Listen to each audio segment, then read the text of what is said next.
Skylar Nora. I wrote this on September 23rd at like 5 a.m. This is overly formal, but it's how my brain's working right now. Sometimes things don't happen when we want, but they happen when they do, and we hope that it's for a good reason. I should have spoken at your wedding. I should have gotten up and said wonderful words, but I didn't. Someone who is often known not to shut up did when he should have been making noise. I have logical reasons and emotional ones and excuses. I think some combination of age and newish brain problems and medication are negatively affecting my cognition and memory.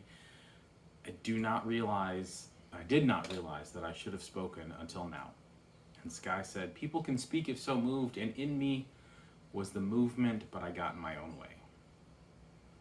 Instead, I sat and basked in the love that surrounded you two, watched them care for you, listened to Chris and Dan and Patty and all the others say things that I believed to be true, but I had not put to words. I sat in celebration of you and thought, who am I to speak? This is the problem.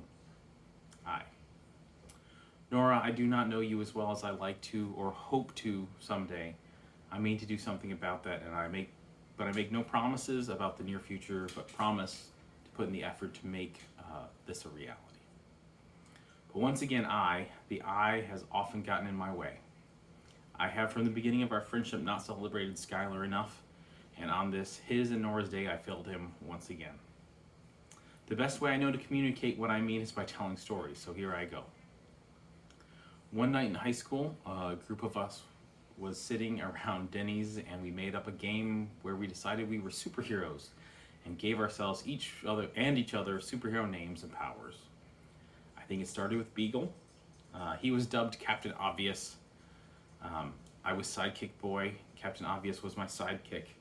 Danny was Angela or Emily or Angie or something, because the cashier kept coming over to our table and asking us if we were them, and because there was a phone call for her.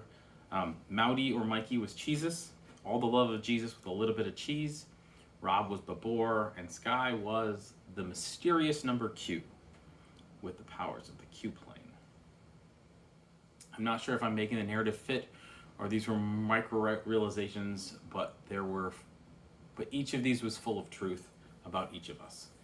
Beagle was very observant. He was very good at empathically understanding others and reflecting what they need reactively without really thinking about it. He knows when you need to be encouraged or simply to have someone quiet next to you.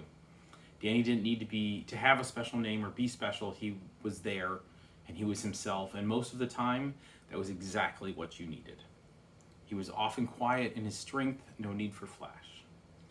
Rob was Rob, backwards or forwards, but Boar being Rob spelled backwards. He intrinsically had momentum, and while things might have slowed him down, nothing stopped him. He was going somewhere and was often glad to drag us along with him. Mowdy just exuded positivity and love. It was like an aura. You felt better around him, even if he was kicking your butt in a video game.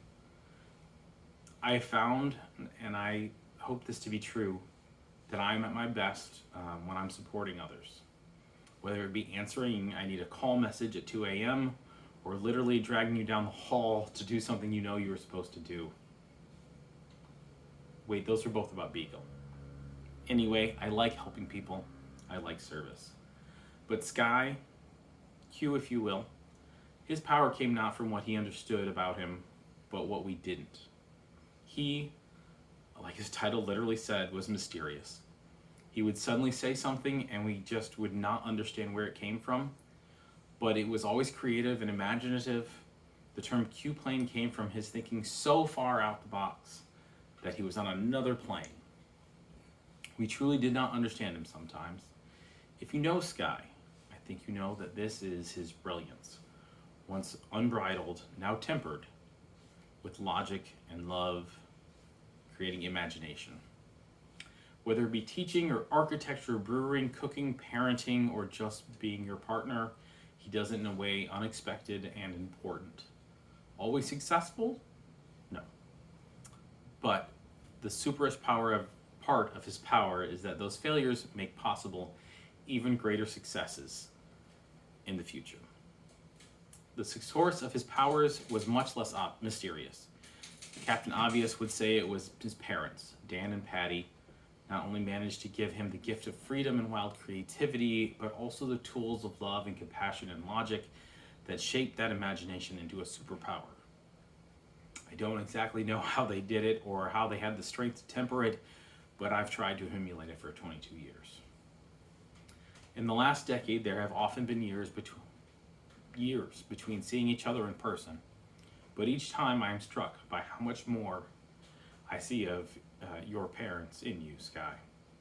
The best parts: a silent, gentle strength, but strong heart, a warm glow of pure love, encompassing all of those around you, and a very special sparkle in your eyes when you look at Nora or Aldo. Your love for them is so overwhelming that it washes over all of us that were around you.